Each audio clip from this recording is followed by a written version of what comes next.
Good afternoon sir.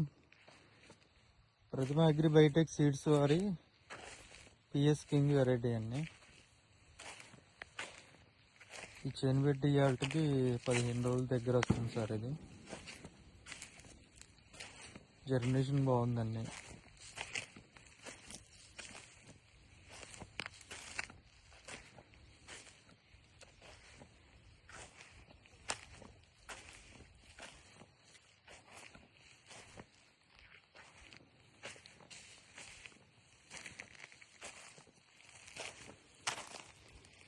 మొక్కలు ఎలా ఉన్నాయి సార్?